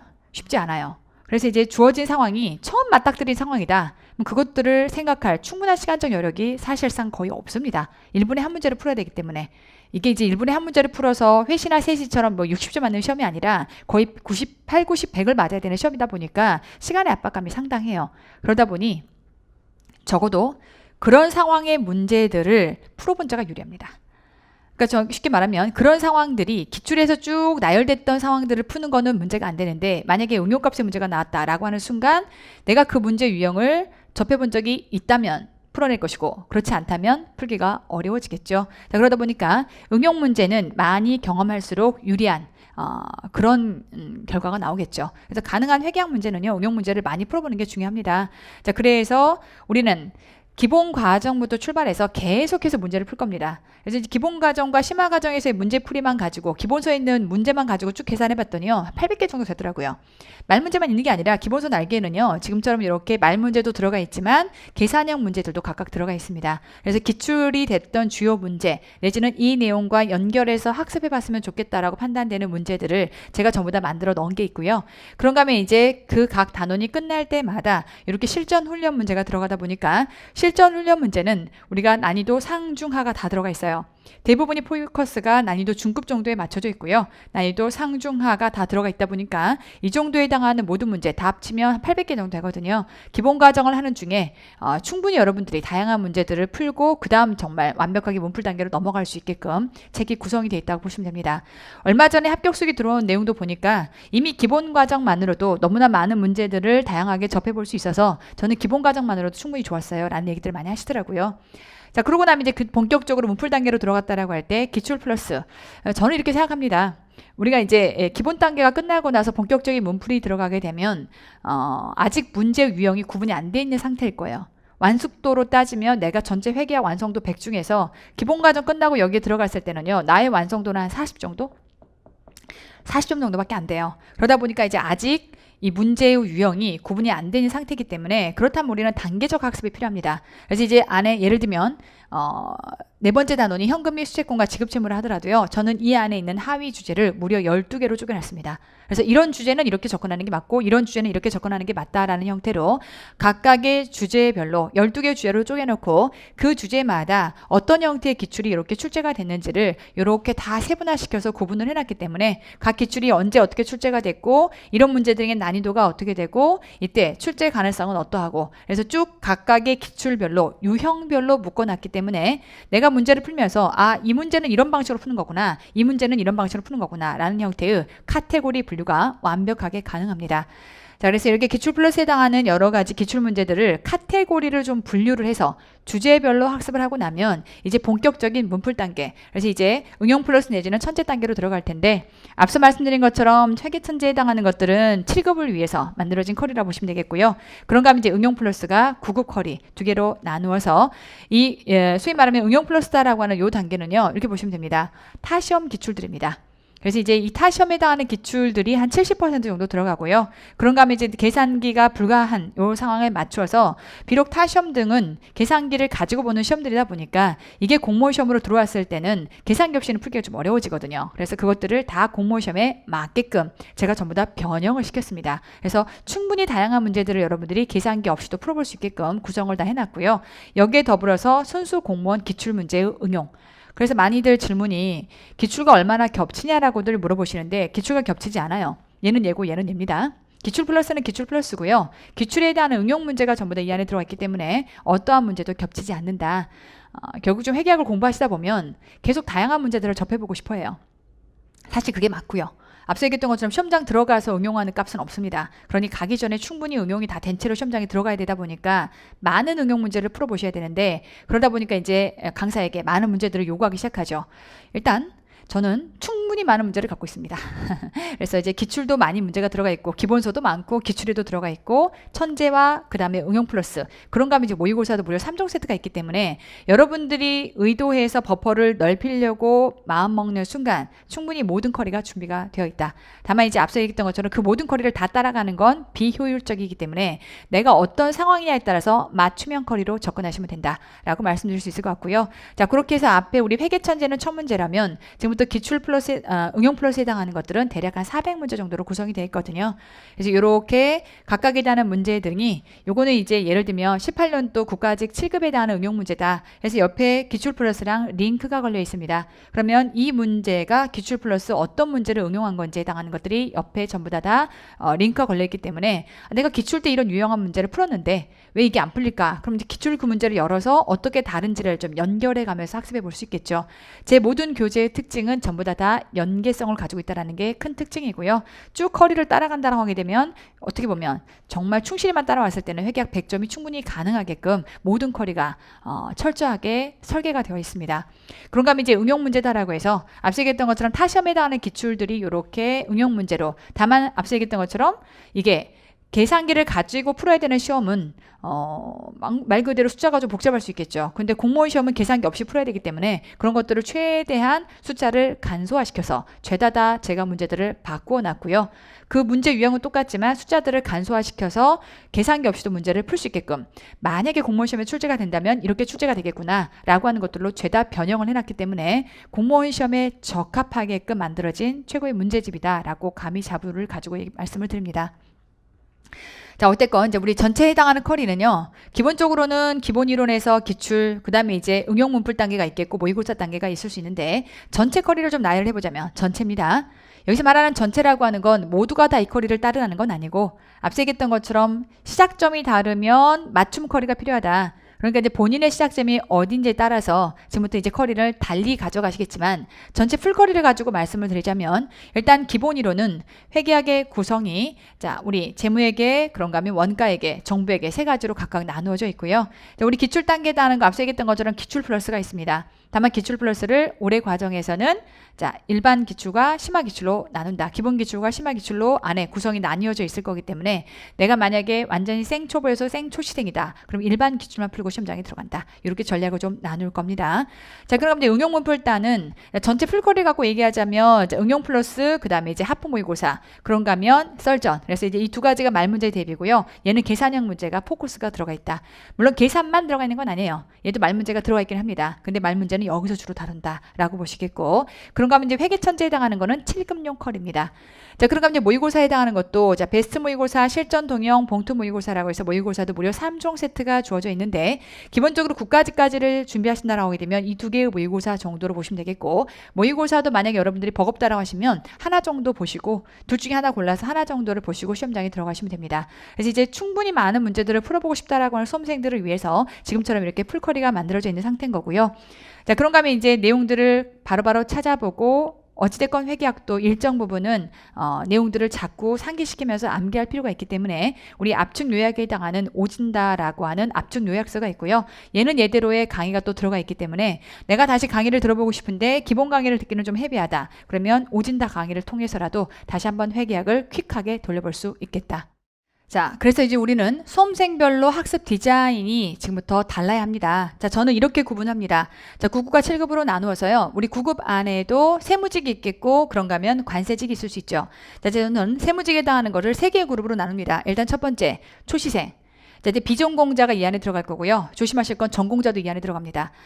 제가 이제 전공했다라고 해서 많은 수험생들을 경험을 해보면 학교에서 전공한 거하고요. 우리 이제 시험을 위한 공시를 대비하기 위한 이 수준하고요. 완전 달라요. 접근 방식도 다르고 그래서 학교에서 내가 전공했다 하더라도 우리 겸허하게 초시라고 하는 그룹으로 들어가시는 게 맞겠고요. 자, 그런가 하면 이제 대시생 결국 세무직을 다시 재도전하시는 그런 수험생이 있겠고 그런가 하면 조금 그룹이 다르게 타직렬을 하시다가 아까 얘기했던 것처럼 내가 일행직인데 컷이 93이야. 도저히 못 넘겠어. 그럼 난 차라리 세무직으로 전환할래 라고 하는 분들이 있을 수 있겠고 자, 그런가 하면 이번에는 타시험 유경험자다라고 해서 세시나 관세사 시험을 준비하셨던 분들 근데 조심하실 건 타시험 유경험자가 전산회계는 이 안에 들어가지 않아요.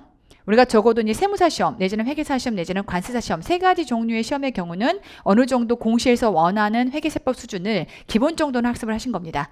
물론 이제 이 안에서도 냉정하게 내가 회시 세시를 공부를 했는데 회계하기 자신이 없어. 그러면은 요 과정으로 내려가시는 게 맞겠죠. 근데 이제 어쨌건 어느 정도 회계세법이 좀 되어 있는 상태다라고 하게 되면 이 그룹으로 나눌 수 있을 것 같고요. 그러면 이제 관세직에 해당하는 경우라면 관세직은 회계 원리만 일단 시험을 보다 보니까 소위 말하면 재무회계단만 시험을 보거든요. 그리고 이제 관세직은 세무직보다 컷이 훨씬 높습니다. 많이 안 뽑다 보니까. 그래서 관세직은 좀 고득점이 필요한 전략이다 보니 얘는 조금 전략을 달리 가져갈 거고요. 그런가 하면 과거에는 9급, 7급이 변별력이 차이가 없었다가 이제 7급은 확연하게 달라졌습니다. 7급만을 위한 커리는 따로 여러분들이 준비를 해야 된다라고 보셔야겠고 자, 일단 첫 번째 자, 초시생이면서 비전공 그리고 이제 전공 합친 초시생이다. 그럼 이제 초시생의 경우는요. 수혜 보면 이렇게 보시면 돼요.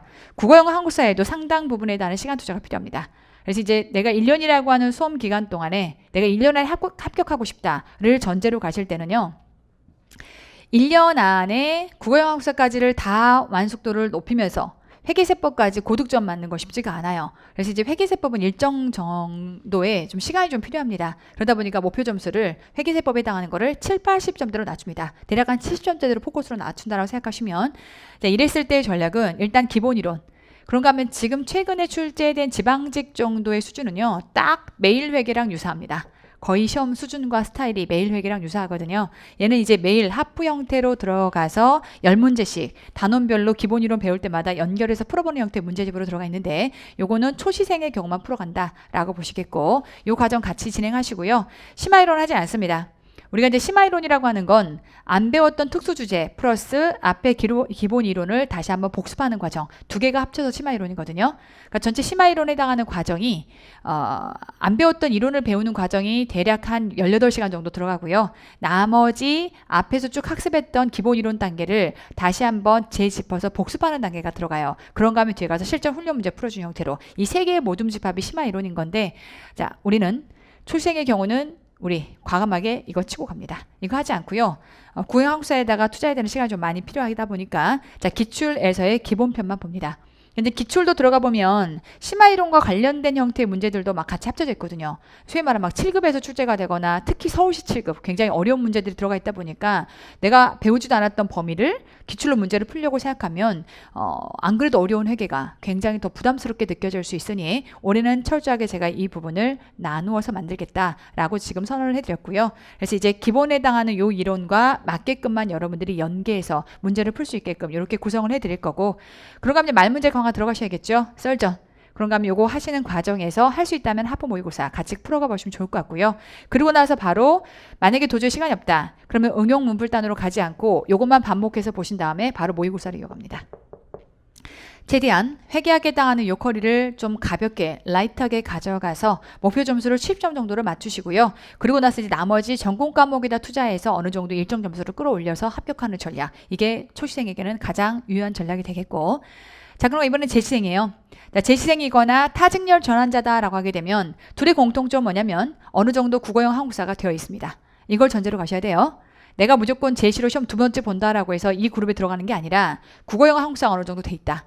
그럼 이제 나는 혹시나 모를 전공 과목에서 만약에 어렵게 출제가 되거나 응용 문제가 많이 나왔을 때의 상황을 대비한다 쪽으로 가시는 게 맞겠죠. 보수적으로 움직이셔야 됩니다. 그래서 이런 경우라면 아무래도 전공에 좀 더 많은 시간을 투자할 수 있기 때문에 전공의 고득점을 노리고 싶은 요 직군이다라고 보시면 되겠고, 이제 목표 점수는 80에서 90으로 올라갑니다. 그래서 점수대를 지금부터 12, 20을 끌어올리기 위해서 일단 기본 이론부터 출발합니다. 다만 이제 이때 심화까지 같이 하실 거기 때문에 심화 이론의 9급 버전을 보시면 돼요. 우리가 심화 이론이 9급과 7급 버전으로 나눠져 있거든요. 9급 버전의 심화 이론을 보시되 기출은 기본과 심화를 다 타고 들어가실 거고 당일 썰전 같이 가셔야겠죠. 자, 그리고 나면 응용 플러스까지 갑니다. 그리고 모의고사까지 요 커리를 기본적으로 재시생들은 따라가시면 좋을 것 같고요.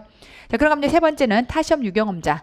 자, 우리가 타시험 유경험자다라고 하게 되면 이 경우는 어느 정도 회계세법은 장착이 돼 있어요. 그럼 이분들이 필요한 건 회계세법은 문풀이 필요하고요. 대신 이제 국어형 한국사를 끌어올리셔야 됩니다. 그래서 이런 경우라면 전공의 일정 학습 베이스가 좀 있기 때문에 국어형 한국사가 지금부터 노베이스인 상태라서 거기에 시간 투자를 좀 많이 하시고 대신 회계세법은 문풀 위주로. 그러면 회계의 경우는 일단 목표 점수 8, 90 정도 이렇게 포커스를 두시고요. 대신 기본 이론을 다 들을 필요 없이 9급 심화 버전에 해당하는 이론을 들으시면 됩니다. 그럼 심화 이론은 기본서를 같이 정리해주는 단계거든요. 그런가 하면 이론을 조금 확장을 시켜주는 그런 단계다라고 해서, 그러고 나면 이제 기출 단계가 기출 안에 기본과 심화가 있는데 당연히 문제풀이 많이 가져가셔야 됩니다. 문풀 하시고 썰전까지. 보통 회시나 세시의 유경험자, 관세사 유경험자들은요 말 문제가 좀 약한 경향이 있어요. 근데 그런 것들을 대비하실 때는 썰전이라고 하는 책이 제일 여러분들한테 효과가 좋을 테니까 이 책을 가지고 학습을 하시면 좋을 것 같고, 문제를 좀 많이 풀어보실 필요가 있습니다. 이런 것 같아요. 계산기가 있는 시험을 쭉 준비하셨기 때문에 계산기가 없이 그냥 문제를 풀어간다라고 하는 건 또 다른 차원이거든요. 그런 것들을 대비하기 위해서 응용 플러스라고 하는 이 단계를 통해서 말 문제를 계산 문제를 충분히 좀 대비하시고요. 그리고 나면 마지막 모의고사 단계 요 커리를 따라가시면 되겠고, 자, 그럼 관세직은 다만 이제 관세직은 재무회계가 출제 범위입니다. 그러니까 말이 회계 원리지 회계 원리가 아니라 재무회계라고 보셔야 돼요. 그러니까 이제 회계 원리 수준만 들어가는 건 아니고 중급 회계의 일정 영역이 좀 들어가다 보니까, 다만 이제 관세직은 그럼 이제 범위가 좁으니까 세무직보다 유리한 거 아니냐라고 보실지 모르겠지만 컷이 높습니다. 90점 넘어가요. 여기는 정말 실수 없이 거의 다 문제를 맞춰야 되는 상황이라 만약에 시험에서 응용 문제 등의 변주가 주어진다 하더라도 남들 다 틀려도 나는 맞아야 되는 상황이 관세지라고 생각하시면 돼요. 그래서 얘는 이제 보수적으로 움직이셔야 되는 거죠. 자, 이 경우는 목표 점수를 8, 90 이상을 놓고 여러분들이 학습을 하셔야 되는 거라, 이 경우는 우리 이제 재시생이 학습하는 그 커리를 그대로 따라가셔야겠죠. 기본 이론에서 심화까지를 다 보셔야겠고요. 그런가 하면 기본 심화, 기출 다 해당하는 문제 다 보셔야겠고, 썰전까지, 그리고 이제 응용 플러스 응용 문제까지 보시고 모의고사 단계로. 그래서 얘는 재무회계만 여러분들이 보시면 되기 때문에 세무직에 비해서는 범위가 좁지만 더 점수대가 높아야 되기 때문에 훨씬 문풀 단계를 정교하게 가져가셔야 된다. 자, 그럼 이제 마지막 영역으로 7급 보시면, 자, 우리 7급에 해당한 경우는 세무직과 감사직 둘 다 포함이 될 텐데, 자, 여기도 이제 목표 점수가 좀 높아야 됩니다. 아무래도 세무직이나 감사직을 준비하시는 7급생들은요, 세시 유경험자들 좀 많이 들어와요. 그러다 보니까 이제 타 시험에서 어느 정도 회계세법이 장착되어 있는 분들과 경쟁을 하셔야 되는 상황이기 때문에 얘는 이제 어느 정도 고득점을 목표로 해서 여러분이 학습을 하셔야 되는 상태인 거고요. 이제 범위가 참 가변적입니다. 우리가 나중에 7급 커리 할 때 그때 OTT 다시 한번 말씀을 드리겠지만 예를 들면 특수주제까지를 넓혀서 우리가 기본 이론에서 봤던 기본서 이외의 단계까지를 가야 되냐라고 하게 되면 그렇게 출제가 된 적이 있기도 하고 아닌 경우도 있고, 그럼 최근엔 어떠냐? 최근엔 또 그 특수주제가 안 나오고 있어요. 2년 연속 안 나오고 있거든요. 그럼 어쩌란 얘기냐? 그래서 일단은 일반 주제를 먼저 완벽하게 내 것으로 소화한 다음에, 그러고도 여력이 좀 된다면 그 다음에 특수주제로 확대하시는 게 현명합니다. 일단은 일반 주제를 완벽하게 내 것으로 소화하는 게 제일 중요한 거예요. 어쨌건 아직 범위가 좀 가변적인 상태다라고 볼 수 있겠고요. 그런가 하면 이제 타 과목의 준비 시간 등을 좀 고려해서 선택하셔야 됩니다. 일단 피셋에 해당하는 늪을 넘어가셔야 되겠고, 그리고 나면 이제 나머지 헌법이라든지 경제학에 해당하는 과목들도 통과를 하셔야 되기 때문에 다른 과목들과의 이 시간 배분, 학습하는 시간 배분에 이러한 좀 고민을 좀 하셔야 되는 거죠. 어쨌건 기본 이론에다가 이번에 이제 심화 이론이 7급 버전이 따로 있습니다. 7급 버전의 심화 이론을 들으시고요. 자, 문풀 단계에서는 자, 기출 안에 들어가 있는 기본과 심화 기출 다 하셔야겠죠. 당연히 썰전 하셔야 됩니다. 말 문제가 상당히 좀 어렵게 나오는 편이에요. 국가직 9급처럼 확연하게 말 문제가 많이 는 건 아닌데 여기도 말 문제가 상당한 비중을 차지하기 때문에 어느 정도 학습을 좀 하셔야겠고요. 자, 그런가 하면 이제 응용 플러스 아니고 뭘로 간다? 그렇죠. 회계천재로 갑니다. 그래서 충분한 응용 문제를 다 풀어보시고 시험장에 들어가시는 게 맞겠고요. 거의 지금 7급 수험생들한테는 이 회계천재가 거의 바이블 같은 역할을 한다고 보시면 돼요. 대부분의 7급 수험생들은 이 문제집을 풀고 있습니다. 나의 경쟁자들이 이걸 푸는구나. 회시, 세시, 유경험자들도 이 책을 풉니다. 강의는 안 듣더라도 다 문제는 푸는 거니까 이 정도는 기본값으로 푼다고 생각하시겠고, 엔드 7급 파이널. 그럼 7급 파이널 안에는요, 앞서 말씀드린 것처럼 특수주제. 근데 특수주제가 말문제가 나오면 더 어려워지거든요. 말문제 대비 따로 있어요. 썰전의 확장판이라고 생각하시면 돼요. 그 안에 다 들어가 있고, 3개년에 해당하는 기출모음, 기출만 한번 풀어봐라. 그런가 하면 모의고사까지 이렇게 들어가 있기 때문에 소위 말하면 이제 특수주제에 해당하는 것들을 할 거냐 말 거냐라고 하는 거는 본인의 선택사항입니다. 근데 지금 2년 연속은 요거 안 해도 아무 문제가 없었고, 그러면 앞단에 해당하는 요거를 얼마나 잘 다졌냐에 따라서 만점이 가능한 그런 시험이었고요. 앞으로는 모르죠. 근데 여러분들의 학습 전략이 제가 보기에는 다른 과목까지를 준비한다면 이러한 기본 과정을 먼저 완벽하게 소화하는 것이 더 중요하다라고 판단이 되기 때문에 제가 강의도 넣어놓고 안에 있는 문제들도 보강해서 넣어놓기는 했지만 일단은 원 컬이 해당하는 것들을 기본적으로 충실하게 따라간다. 이렇게 접근을 해 가시면 좋을 것 같고요. 자, 저는 이제 회계는 이렇게 정리할 수 있을 것 같아요. 자, 조건이 바뀌었다면 접근 방식이 달라져야 됩니다. 자, 우리 현재 25년까지의 조건이 어떻게 달라졌냐면 일단 첫 번째, 9급과 7급의 범위가 확연하게 구분이 됩니다. 그래서 7급 커리와 9급 커리는 이제 나뉘어져야 합니다. 그런가 하면 서술형 문제의 비중이 늘어났기 때문에 강의를 지금부터 접근하는 방식도, 그 다음에 이제 응용 문제 집을 접근하는 방식도 달라져야 합니다. 그런가 하면 국영한에 해당하는 출제 경향이 바뀌었기 때문에 전공 과목에서 점수를 내게끔 시험이 계속 유도를 하고 있는 상태입니다. 그렇다면 아무래도 수험을 준비하는 과정 안에서도 전공 과목의 고득점을 위해서 시간 낭비하시는 게 맞겠고, 그 다음에 거기에 맞춰서 여러분들이 안에 있는 학습 커리들을 짜는 게 저는 맞다라고 봅니다. 어쨌건 현재는 완벽하게 출제 경향이 딱 이래요라고 정석을 말씀드리기에는 약간의 과도기적인 성격을 갖고 있습니다. 그래서 예측을 해보는 게 좀 조심스럽긴 하지만 그럼에도 불구하고 말 문제가 좀 늘어났고 범위가 조금 축소되는 상황이고, 근데 그 안에서도 고득점을 지금 노려야 되는 상황이고, 자, 요 형태로 시험에 과도기에 앉아있다. 다만 접근하시는 다양한 사람들이 있기 때문에 천편일률적인 커리를 주기보다는 각자의 시작점에 맞게끔 맞춤 설계가 주어져 있으니 각자의 상황에 맞는 형태로 커리를 타고 가시는 게 제일 가장 바람직한 방법이다. 그렇게 함으로써 효율성을 극대화시키는 방향으로 저는 26년도의 방향을 잡았습니다. 자, 여기까지가 우리 회계학에 해당하는 모든 내용이었고요. 자, 이제 세법 한번 연결해 보도록 할게요. 세법은 간단하게 가겠습니다. 자, 우리 세법 국가직 9급하고 지방직 9급을 좀 비교를 해볼 텐데요. 자, 첫 번째가 지금 6개년 평균입니다. 네, 이렇게 보시면 자, 우리 이제 상위 10%에 해당하는 게 자, 세법과 회계의 경우는 둘에 해당하는 갭 차이가 거의 30점 가까이 납니다. 그러니까 이제 세법을 잘 하시는 분들은 매우 잘하고 평균보다도 월등하게 높아서 상위 10% 이렇게 찍는다라고 보시면 되는데, 회계학은 둘의 차이가 한 20점 정도 났거든요. 상위 10%와의 갭 차이가. 근데 세법은 30점 정도 나요. 왜냐면 이제 세법은 어느 일정 수준이 넘어가면 그 다음부터는 암기 과목입니다. 그러다 보니까 거의 한국사처럼 내가 어느 정도 양을 쏟아 부어서 이해가 바탕이 돼 있다. 그럼 고득점이 나오고요. 그렇지 않은 경우들은 점수가 잘 안 나오고 이러다 보니까 갭 차이가 좀 많이 벌어진다라고 볼 수 있겠고, 마찬가지로 22년도 선택 과목이 폐지가 되고 나서 전공 필수로 바뀐 다음부터요. 자, 우리 24년도에 갑자기 이때 평균 점수가 올라가다가 뚝 떨어졌던 이유가 뭐냐라고 하게 되면 계산형 문제가 네모난이 출제가 됩니다. 그것 때문에 보통 평균이 좀 내려갔던 편이고요. 그 다음에 제일 중요한 거는 세법에서는 기출지문과 기출외지문, 얘가 이제 가장 관건입니다. 그래서 기출외지문이 48%가 출제가 되다 보니까 거의 반 가까이가 기출외지문이 출제가 되면 평균이 뚝 떨어지죠. 수험생들이 어렵게 느끼는 편이 되겠고요. 그런가 하면 25년도에 다시 다소 조금 올랐다라고 볼 때는요. 이때는 이제 계산형 문제가 한 문제가 출제가 됩니다. 그런가 하면 기출 외 지문에 해당하는 비중도 조금 더 낮아진 편이었고요.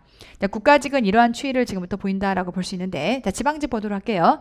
자, 지방직은 지방 통합을 기준으로 해서 평균을 이렇게 보자면 마찬가지로 22년도 이후에 이전과 크게 다르지 않게끔 이렇게 난이도 수준을 유지하고 있습니다. 다만 이제 지방직도 상위 10%를 보시면 거의 갭 차이가 30점 가까이 납니다. 그래서 이제 월등히 잘하시는 분들은 어느 정도 쉽게 말하면 쭉 지방직 그 커리 자체에다가 시간을 좀 많이 할애하신 분들, 그러니까 어느 순간 딱 득도가 되고 나면요 점수가 잘 나올 수밖에 없어요. 왜냐면 세법은 신선한 게 없거든요. 개정이 버라이어티하게 많이 나오지 않기 때문에 어느 정도만 학습량이 채워지면 세법은 점수가 잘 나올 수밖에 없습니다. 회계랑은 조금 성격이 달라요. 어쨌건 이렇게 갭 차이가 좀 많이 벌어진다라고 볼 수 있겠고, 23년도에 살짝 난이도가 낮아졌을 때 이때 무슨 일이 있었냐면요. 우리가 보통 옳은 것을 고르시오와 옳지 않은 것을 고르시오 중에 뭐가 더 어렵죠?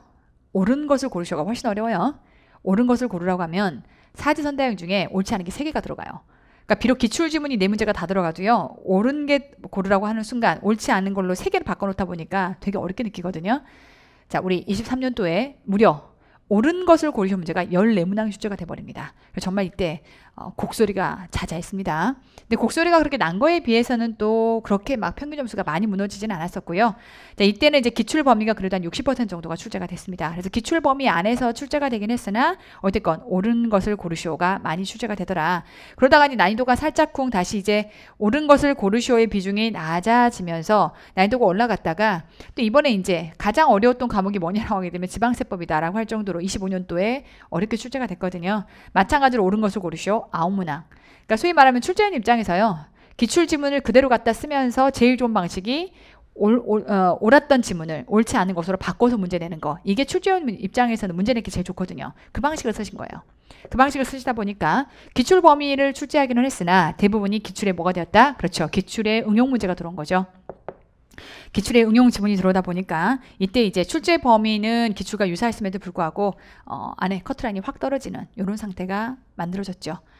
자, 이제 우리 세법의 방향성은 세법은 딱 요겁니다. 기출 외 지문이 얼마나 출제가 되느냐가 일단 첫 번째 관건입니다. 그래서 일반적으로 이제 25년도를 기준으로 보면 국가직의 경우 자, 기출 외 지문이 한 40%, 42% 정도, 기출 지문이 한 58% 정도 이렇게 출제가 되다 보니까 우리가 이제 100점 만점이다라고 하는 것을 기준으로 봤을 때는요. 기출 지문을 완벽하게 학습하시면 한 50점 정도 나옵니다.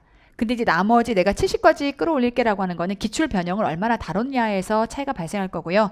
그런가 하면 얘를 넘어가서 완벽을 기한다라고 하는 게 기출 외 지문을 내가 얼마나 학습을 단단하게 해왔느냐에서 이러한 차이가 벌어진다라고 볼 수 있습니다. 세법은 딱 이 부분이에요.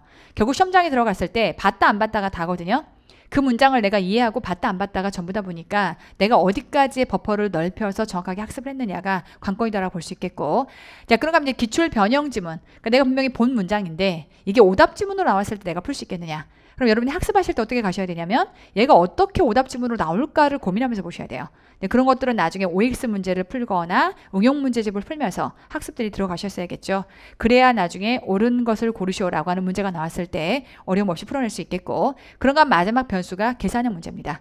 아무래도 계산형 문제가 좀 많이 출제가 되면 어려워하죠.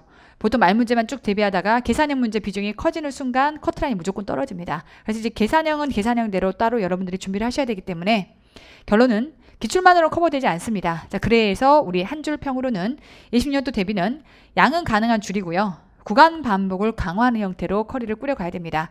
양을 줄이는 제일 좋은 방법은 뭐냐면 세법이라고 하는 과목이 힘든 건 양이 많아서예요. 그러면 아무래도 체감도라도 양을 조금 줄여가면서 내가 어느 정도 학습이 좀 돼가는 과정에서 버퍼를 좀 늘려가야 할만하다라고 하는 얘기가 나올 수 있거든요. 근데 그렇게 하려면 안에 중요도의 구분 표시가 필요하다. 소위 말하면 제 기본서는요. 안에 보시면 이렇게 난이도가 쉽게 말해 중요도가 A, B, C로 구분이 되어 있습니다. 그래서 A는 빈출, B는 기출은 됐는데 비출은 아니고 C는 한 번도 출제가 되지 않았다. 그럼 내가 버퍼를 좀 넓히는 게 부담된다면 일단은 A는 무조건 학습하시는 거고 그 다음에 여력을 B까지를 넓히고 C는 나중에 본다라고 해서 따로 보지 않고 있다가 나중에 A, B까지가 완벽하게 소화가 되면 그 다음에 C까지를 넓힌다. 이렇게 보시면 되겠고 제가 모든 기출들을 전부 다 분석해서 이 안에 있는 이러한 급수들을 구분을 해놨기 때문에 여기에 맞춰서 학습을 하시되 또 이 안에서는요. 똑같이 빈출이라 하더라도 그 주제 안에서 몇 번 출제되냐에 따라 달라질 수 있어요. 공시 2번 이상 출제됐다. 그럼 얘는 정말 너무나 중요한 질문이 되겠죠. 그런가 하면 한 번 출제됐다. 혹은 얘는 공시에 출제가 되진 않았지만 타 시험에서 출제가 되기 때문에 우리 시험에 출제될 가능성이 있다. 라고 하는 것들을 다 구분을 해놨기 때문에 이러한 중요도에 비추어서 학습을 하신다라고 하게 되면 적어도 범위를 좀 줄이거나 체감도를 좀 낮출 수 있겠다.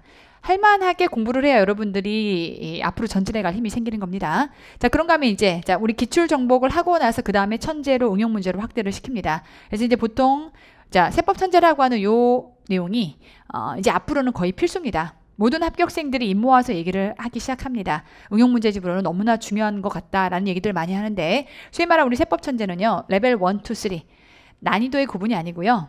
레벨 1, 2, 3는 소위 말하면 파트 1, 2, 3로 구분하셔도 좋을 것 같아요. 소위 말하면 레벨 1은 이렇게 보시면 돼요. 공무원 기출 변형입니다. 우리가 앞서 봤던 것처럼 옳은 것을 고르시오와 옳지 않은 것을 고르시오. 현저하게 체감도가 다르거든요. 그래서 지금부터 레벨 1은 죄다 옳은 것을 고르시오로 바꿔놨어요. 세게 한번 맞아보고 가는 거죠. 그렇게 맞으면 시험장에 들어가서 훨씬 부담이 좀 덜합니다. 그러니까 모든 기출지문이 변형되어 있다고 생각하시면 돼요. 다 옳은 것을 고르시오라고 문제가 들어가 있고 레벨 2에 해당하는 게 소위 말하면 타시험 기출, 세시나 회시에서의 말문제 등이 들어가 있고요. 자, 레벨 1과 레벨 2는 죄다 말문제입니다. 그런가 하면 레벨 3가 지금부터 계산형 문제입니다. 그래서 계산 문제가 요구되는 그러한 단원들만 따로 들어가 있긴 하지만 뭐 공무원 시험에 계산 문제가 버라이어티하게 어렵게 나오진 않거든요. 근데 그런 것들을 위주로 계산 문제로 들어가 있다 보니까 이런 것들을 여러분들이 이렇게 맞추어서 레벨 1, 레벨 2, 레벨 3로 맞춰서 학습을 하신다고 하게 되면 충분히 좋은 점수를 끌어낼 수 있습니다. 제 카페고요. 카페에 보아서 이 안에 합격 수기를 보시면 세법 천재는 저에게 있어서 신의 한 수였습니다. 많은 합격생들이 그런 얘기를 합니다. 그래서 선택이 아닌 필수라고 생각이 된다. 기존에 출제되지 않은 지문들도 많이 출제가 되기 때문에 그런 지문들은 기출만으로 시험을 커버하는 건 불가능합니다. 이건 제가 한 얘기가 아니라 합격생들이 입 모아서 하는 얘기이기 때문에 이 말에 맞게끔 여러분들이 천재까지를 끌고 가시면 제일 좋을 것 같고요. 우리 세법 앞서 회계와 똑같이 말문제와 계산형 문제 이렇게 구성이 되어 있는데 일단 말문제 무슨 말인지 모르겠다. 얘는 이제 법문을 모르겠다는 뜻이에요. 그랬을 때 뭐가 틀린 지문인지 모르겠다. 기출 변형이 들어와도 뭐가 틀린지 모르겠대요. 자, 그럼 일단 법문을 이해하는 게 중요합니다. 회계가 기준서라면 세법은 법문이죠. 그래서 이제 오답 지문을 정리하고 다회독하는 게 필요하겠고요. 그랬을 때 이제 기본 이론과 기출풀이가 동시에 진행됩니다. 자, 기본서고요. 날개에 전부 다 이렇게 문제들이 붙어 있습니다. 그래서 모든 이러한 문제가 붙어 있고 기출됐던 내용들은 볼드로 박혀 있고 이 원칙대로 여러분들이 학습을 하실 거기 때문에 어려움 없이 말문제들 풀어낼 수 있을 거고요. 자, 강의 때는 강의에만 집중하십시오. 제가 옛날 세법 공부를 할 때요. 판서를 하시는 강사님 걸 막 따라가다 보면 내가 적어놓고도 나중에 뭘 적었는지 몰라. 근데 이제 철저하게 제 강의는 강의에 집중하고 강의 시간에 문제를 풀고 여기에만 집중하시고 나면 그리고 나면 모든 안에 PPT를 전부 다 나누어집니다. 제가 강의를 다 PPT로 강의하거든요. 전부 다 애니메이션 넣어서 PPT로 강의하면 해당 내용들을 전부 다 이렇게 PDF 파일로 나누어 드릴 거기 때문에 따로 여러분들이 필기하지 않으셔도요. 다운받아서 내용들을 보시면서 학습이 가능합니다. 무료로 나눠 드립니다. 자, 그런가 하면 이제 암기가 필요한 부분들 일단 이해가 바탕이 되면 암기가 반으로 줄 텐데 그렇다 하더라도 암기를 하셔야 되거든요. 그래서 암기가 필요한 부분들은 자, 우리 오진다다라고 해서 자, 올쌤의 진짜 다지기 완벽하게 모든 내용들이 이렇게 암기할 수 있게끔 표로 갖추어져서 정리가 되어 있고요. 앞으로 문제풀이를 하다 보면 내가 이 문제 어디서 봤더라 라고 하는 것들이 궁금할 수 있거든요. 그래서 기본소와 오진다에 죄다 링크가 걸려 있습니다. 그래서 이 문제의 지문들을 찾지 못해서 헤매지 않도록 전부 다 배려해서 각각에 대한 링크들을 연구실에서 보통 교재 나오면 요거 링크 거는 것만 한 3일 걸리거든요. 전부 다 걸어 넣어놨기 때문에 학습하시는 중에 기본소와 오진다 쭉 따라오시면 문풀까지가 그대로 연계돼서 이어진다라고 볼 수 있겠고요.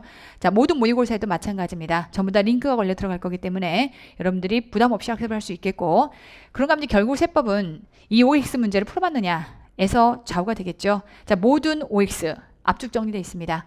기출 다 들어가 있고요. 그 다음에 응용 문제까지가 다 들어가 있습니다. 그래서 요 한 방에 모든 OX가 정리가 될 수 있게끔, 그래서 이제 왼쪽에 보시면 문제가 들어가고 오른쪽에 바로 옆에 해설이 들어갈 때 소위 말하면 이제 왼쪽 가리고 오른쪽 푸시면 되겠죠. 그랬을 때 뭐가 오답 지문인지가 확연하게 느껴지게끔 볼드로 발라놨으니 정말 이 교재만큼은 자식이 말씀드립니다. 교재는 제 거 안 보시면 학습하기 힘드세요. 네, 요거 보시면 정말 많은 편의와 배려들을 학습자 입장에서 만들어놨기 때문에 철저하게 학습자 중심의 컨텐츠로 전부 다 만들어놨거든요. 많은 학습 유저들이 요걸 사용하고 있기 때문에 그래서 제가 지금 현재 가장 많은 수강생을 보유한 세법 강사가 아닌가라는 생각이 듭니다.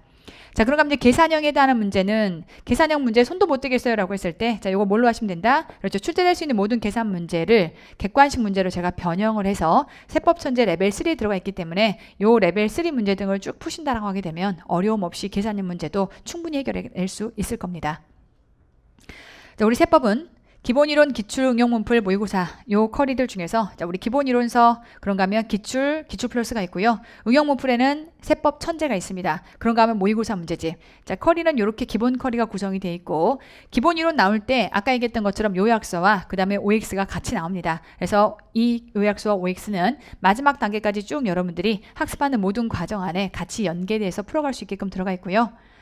우리 회계세법의 연간 커리 간단하게 설명합니다. 자, 요 커리에 해당하는 것들은 카페에 가보시면 따로 또 업로드돼서 올라가 있으니까 참고해 보시면 되는데, 자, 일단 올 초부터 커리가 시작이 됩니다. 어차피 온라인으로 올라갈 거기 때문에, 그리고 개인별로 아까 제가 맞춤형 커리를 깔아드렸기 때문에 거기에 맞게끔 여러분들이 학습을 구성하시면 되거든요. 자, 일단 온라인으로 업로드 되는 건, 자, 5월부터 6월까지 회계의 기본이론, 그런가 하면 9월까지 회계는 심화이론이 올라갈 거고요. 그 다음에 이제 9, 10 해서 기출 들어가고, 자, 11, 12 해서 이때 응용문풀 들어가고 나면, 그리고 나서 이제 모의고사 단이 이렇게 들어간 상태에서 뒤에 특강들이 들어갈 거고요. 쭉 기본서 회독하는 요 과정으로 여러분들 학습을 만들어 가시면 되겠고, 세법은 자, 기본이론 단계가 4달입니다. 세법 1과 2로 나누어져서 소위 말하면 5월부터 시작해서 8월 말까지 기본이론이 4달간 이어지고요. 그러고 나면 이제 기출 2달, 그런가 하면 OX 필사기 같이 들어갈 거고요. 응용문풀 들어가고, 이제 세법은 개정이라고 하는 이슈를 뺄 수가 없습니다. 1월 달에 개정이 확정이 되면 개정세법이 나온 다음에, 그리고 나서 이제 오진다와 모의고사 특강이 마무리로 이렇게 들어가죠. 네, 이 모든 커리들을 아까 제가 쭉 기본적으로 문제풀이와 함께 항상 이렇게 연결된다라고 했으니까 여기에 맞게끔 강의 업로드돼서 들어오는 내용들에 맞게끔 여러분들이 학습을 해가시면 좋을 것 같고, 네, 이제 보통 세법과 회계 중에 뭐부터 하면 좋을까요?라고 할 때 당연히 재무회계부터 하셔야 됩니다. 세법을 학습하기 전에 재무회계를 학습해야 된다라고 하는 이 부분을 제가 재차 많이 강조하는데요. 완벽하지 않다 하더라도 일단 회계 개념을 좀 잡고 세법을 들어가시는 게 좋을 것 같고요. 네, 제가 이제 세법에 대한 이해를 간단하게 설명을 드리자면, 세법은 법소부, 그 다음에 국세기본법, 국세징수법, 그리고 상증세법까지 총 우리 6개의 범위가 지금부터 시험 범위 안에 들어옵니다. 우리가 보통 이제 어느 법이 중요하냐라고 하게 되면 중요도는 이렇게 나눠볼 수 있을 것 같아요. 출제 비중이 어느 정도 되냐, 그런가 하면 난이도가 어떠하냐, 그럼 이제 그거에 따라서 학습을 얼마나 많이 해야 되느냐, 이걸 이해하고 내 것을 소화하기 위한 학습량이 얼마나 들어가느냐. 이제 요거를 한번 쭉 분석을 해보자면, 안에 보시면 국기가 한 4문제 정도, 국징 2문제, 부가세법, 법인세, 소득세. 법인세가 아무래도 조금 더 출제 비중이 높은 편이죠. 자, 요거를 출제 비중에 해당하는 거를 비율로 이렇게 싣고요. 난이도에 해당하는 것들을 비율로 좀 실어보면 법인세가 압도적으로 난이도가 좀 높은 편입니다. 그런가 하면 학습량에 해당하는 것들을 이제 교재에 해당하는 단원, 페이지 등을 기준으로 나누어서 가중치를 실어서 이렇게 출제 비중이 아무래도 많은 게 좀 더 중요할 거니까 가중치를 실어서 제가 좀 분석을 해서 만들어 봤더니 결과적으로 제일 중요한 중요도로 이렇게 나눠보자면 아무래도 법소부에 해당하는 게 압도적으로 이렇게 비중이 높다라고 볼 수 있겠고, 이때 회계량의 연계성은요, 법인세와 소득세에 해당하는 경우 연계성이 좀 있습니다. 뭐 부가세도 아예 없다고 볼 수는 없겠고요. 그러다 보니까 회계와의 상관관계가 높은 영역을 잘 해야 점수가 잘 나온다고 볼 수 있는데, 국세기본법 회계세법과 국세징수법부터 강의를 시작을 하거든요. 걔는 회계랑 전혀 상관이 없어요. 그러다 보니까 우리가 회계세법 학습할 때 회계를 좀 하는 중에 회계를 좀 어느 정도 기본 이론을 다 듣고 나서 그 다음 단계 이제 심화나 이런 단계를 들어갈 때 세법 1부터 시작하시면 회계가 어느 정도 성숙도가 이루어지면서 세법에 해당하는 것들이 같이 연계될 수 있게끔 이렇게 구성이 되어 있거든요. 다시 정리하자면 회계부터 출발합니다. 회계 출발해서 기본 이론이 끝나시면 세법 1 들어가시면 돼요. 그렇게 해서 들어가야 가장 효율적으로 세법을 학습할 수가 있겠다. 우리 세법은 이제 국어영어 한국사는 일단 쉬워졌습니다. 그래서 이제 복잡한 커리를 타기보다는 단순화된 커리를 통해서 80점 이상에 해당하는 점수를 노릴 정도의 여러분들의 학습량을 투입하시면 될 것 같고요. 자, 그런가 하면 전공 과목을 먼저 시작합니다. 아무래도 회계세법이 국어영어 한국사는 12년간 했지만 얘는 1년간 여러분들이 완성해서 구축을 해야 되기 때문에 투입량이 좀 들어가야 합니다. 전공 과목 먼저 시작해서 진행을 하시고요. 자, 이론을 집중 공략하는 6개월과 문풀을 공략하는 4개월 단계로 나누어서 철저하게 이론을 정확하게 좀 학습을 하시고 아무리 마음이 급하다고 강의만 쭉 듣고 가지 마시고요. 반드시 복습이 따라가야 됩니다. 이런 과정들은 제가 어떻게 각각 공부하면 되는지를 OT를 통해 설명을 드렸기 때문에 각 과목별로 OT를 들어가서 한번 설명을 들어보시면 좋을 것 같고요. 자, 모든 강의는 인강 다음날 업로드가 됩니다. 그래서 네이버 카페를 통해서 확인해 보시면 좋을 것 같고 교재는 강의 개강일에 출간이 됩니다. 책 언제 나오냐고 맨날 물어보시는데요. 카페 가보시면 교재 출간 일정도 강의 일정과 함께 같이 공지가 돼서 올라가 있으니까 확인해 보시면 될 것 같고 자, 그런가 모든 교재는 잘 씹기가 제공이 됩니다. 잘 씹기가 뭐냐라고 하게 되면 잘근잘근 씹어먹기다 라고 해서 우리는 모든 문제집은 반복해서 푸는 게 너무나 중요합니다. 그래서 각각 회독수를 어떻게 늘렸고 문제 풀 때마다 내가 어떤 게 어려움이 있었는지를 각각 연계해서 정리해서 내 것으로 완벽하게 소화할 수 있게끔 잘근잘근 씹어먹기다라고 해서 회독수를 늘리기 위한 회독표가 각 교재마다 다 올라갑니다. 그래서 다 무료로 올라가 있기 때문에 해당 내용들 다운받아서 쓰시면 좋을 것 같고요. 자, 네이버에 카페가 들어가 있습니다. 이제 카페를 적극 활용하시면 모든 학습 질문에 대해서 24시간 안에 댓글을 달아드리는 것을 원칙으로 하고 있습니다. 바로바로 여러분들이 궁금한 내용들을 확인할 수 있게끔 저와 연구실은 최선을 다해서 여러분들을 보조할 거고요. 자, 이제 26년도 여러분들의 공무원 시험 이제 시작합니다. 제가 2과목을 끌고 여러분들이 이 실패 없는 수험을 만들기 위해서 정말 이 한번 바치라 최선을 다해서 여러분들을 리드해 가고 있기 때문에 여러분들이 하려고 하는 의지만 갖추신다면 완벽한 커리들이 준비가 되어 있고 완벽한 전략이 마련되어 있습니다. 실패 없는 수험을 만들기 위해서 저도 그리고 저희 연구실도 최선을 다하겠습니다. 이제 또 강의 때 뵙는 걸로 하고 할 수 있다라고 하는 자신감을 가지고 첫 발을 내디시기 바랍니다. 여기까지 해서 우리 26년도 회계학과 세법에 해당하는 설명회를 마치도록 하겠습니다. 수고하셨습니다.